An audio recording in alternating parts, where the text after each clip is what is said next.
Bonjour. Alors, on se retrouve pour poursuivre notre réflexion.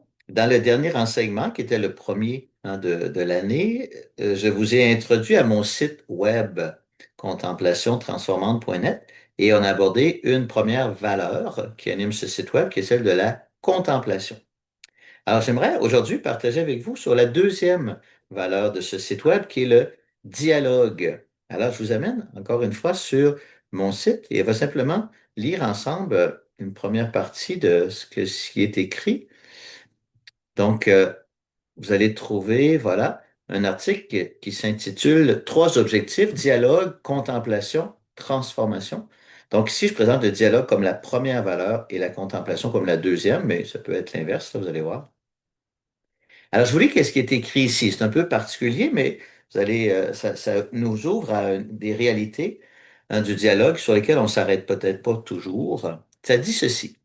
La vérité est une. Elle ne peut se contredire elle-même. Et une vérité ne peut contredire une autre vérité. Ainsi, par exemple, les vérités de la foi ne peuvent contredire les vérités de la science, ni les vérités de la science contredire les vérités de la foi. Si elles se contredisent, c'est signe qu'elles sont partielles et demandent une compréhension plus complète. Si elles semblent se contredire, c'est signe qu'elles sont partiales et demandent une compréhension plus juste. En développant une compréhension plus complète, la science repousse les frontières de la foi et l'aide à devenir plus juste. En développant une compréhension plus juste, la foi élève la science et l'aide à orienter sa recherche. Vous voyez? Alors, pour y relire, c'est peut-être un peu complexe là, comme approche, mais donc c'est valide non seulement dans le dialogue entre la foi et la science, mais dans tous nos dialogues. Hein, parfois, nos échanges sont partiels, donc semblent se contredisent parce qu'on n'a pas toute l'information, c'est partiel. Parfois, nos échanges sont partiels, ils semblent se contredire parce qu'ils sont partiels, c'est-à-dire qu'ils sont orientés par une motivation qui n'est pas tout à fait juste.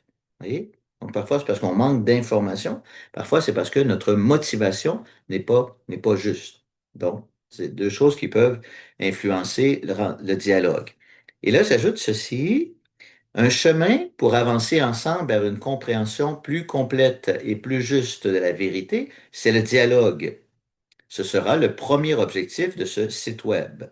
Nous sommes invités à partager nos connaissances, nos découvertes, nos réflexions, toujours dans un esprit de dialogue et en vue de faire avancer le dialogue. Dialoguer n'est pas toujours simple. Chemin faisant, nous apprendrons à le pratiquer avec respect et conviction. Oui, mais qu'est-ce que la vérité? Cette question a été rendue célèbre par un homme connu sous le nom de Ponce Pilate. Loin de s'intéresser au dialogue, c'est par cette question qu'il clôt le dialogue avec Jésus. Et en mettant fin au dialogue, il signait l'arrêt de mort et la condamnation injuste de ce dernier. Nous reprendrons donc cette question dans l'esprit du dialogue afin qu'elle ne conduise à la condamnation de personne, mais, pour utiliser un mot chrétien, au salut de tous. Comme premier élément de réponse à cette question, je postule que la vérité n'est pas une somme de connaissances et d'idées. Voyez? Alors, donc, le dialogue. Hein, c'est important le dialogue. Et donc, je donne l'exemple de la rencontre entre Ponce Pilate et Jésus. Hein, il a refusé, Ponce Pilate refuse de dialoguer et donc il va condamner Jésus. Et parfois, dans nos vies, c'est ce qui se passe. Donc, c'est un apprentissage, le dialogue. Et nous, comme chrétiens, et j'oserais dire en particulier comme catholiques, hein, nous devons être des artisans de dialogue, vraiment des promoteurs du dialogue. Et je vous partage donc le petit mot que le pape Léon a exprimé lundi dernier, le 29 septembre, à l'occasion d'une rencontre du Comité pour le dialogue interreligieux. Donc, discours du pape Léon, membre du groupe de travail sur le dialogue interreligieux. Alors, oui, ceci, donc il dit ceci, hein, la promotion du dialogue entre les cultures et les religions est un objectif déterminant pour un homme politique d'inspiration chrétienne. Et grâce à Dieu, les personnalités qui ont donné un bon témoignage ne manquent pas. Donc, pour un homme politique, le dialogue, hein, est super important, le dialogue entre les cultures et les religions. Être des hommes et des femmes de dialogue, c'est rester solidement enraciné dans l'Évangile et dans les valeurs qui en émanent, et en même temps, cultiver l'ouverture, l'écoute et la confrontation avec ceux qui viennent d'autres inspirations, en mettant toujours au centre la personne humaine, sa dignité et sa constitution relationnelle et communautaire. Travailler pour le dialogue interreligieux implique en soi de reconnaître que la religion est une valeur, à la fois sur le plan personnel et dans le domaine social. Le mot religion lui-même contient la référence au lien, c'est ça la religion, en tant qu'élément originel de l'humain.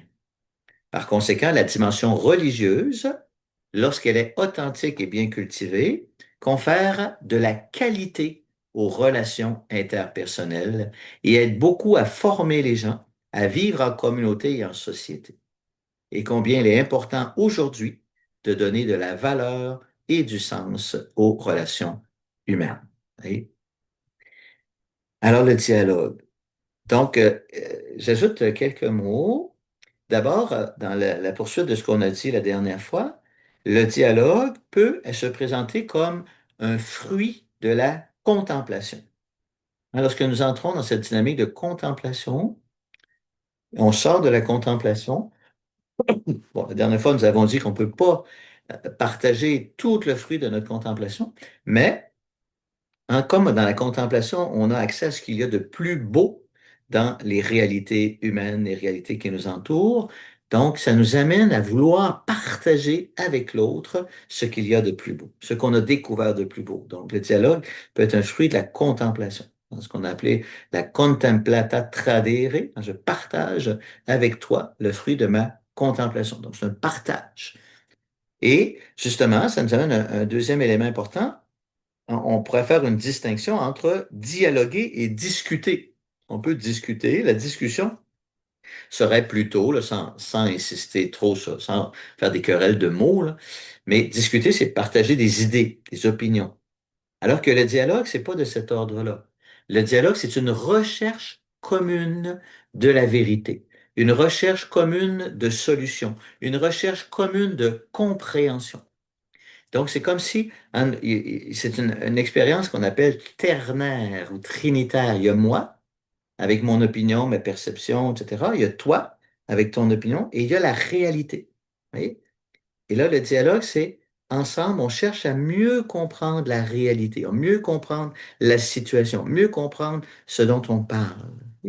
Donc, il y a cette dynamique-là. Alors que dans la discussion, ben, c'est comme simplement entre nous. On discute entre nous. Il n'y a pas une troisième dimension qui permet une circulation, hein, de l'amour qui est pas pareil comme dans la discussion. Idéalement, le dialogue suppose qu'on est deux personnes qui entrent dans un esprit de dialogue. C'est sûr que c'est extraordinaire. Si moi je vis, j'entre en relation avec toi dans un esprit de dialogue et toi avec moi dans un esprit de dialogue, c'est formidable. Mais dans les faits, c'est pas toujours le cas et j'oserais dire c'est rarement le cas. Moi, je peux être habité d'un esprit de dialogue et j'entre avec toi dans cet esprit-là, mais l'autre personne, c'est pas nécessairement dans cet esprit-là qu'elle vient. Tu sais. Alors, et ça, c'est important. C'est là que la dimension chrétienne, c'est là que notre foi chrétienne, notre charité chrétienne entre en ligne de compte. Même si l'autre est dans une dynamique de discussion, veut défendre son point de vue, etc., moi, je travaille à ouvrir sur un dialogue. Parce que c'est ça qui est notre objectif. Ça fait partie, hein, de notre contribution. Apprendre à dialoguer. Et donc, vous voyez, donc j'essaie d'entraîner l'autre dans un esprit de dialogue. Ça peut être le contraire, hein. Ça peut être l'autre qui est dans un esprit de dialogue, puis moi, je suis pas. Il faut reconnaître ça aussi, là. Hein.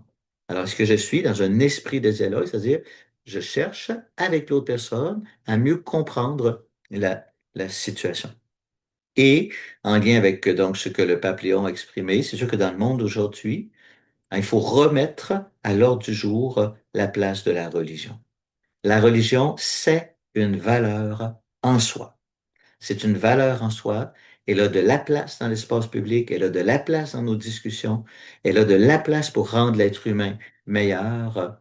Alors, c'est super important. Donc, dans cet esprit de dialogue, hein, le témoignage de foi, le témoignage de ma foi devient super important. Il fait partie, hein, de la recherche d'une meilleure compréhension, d'un meilleur vivre ensemble. Voilà.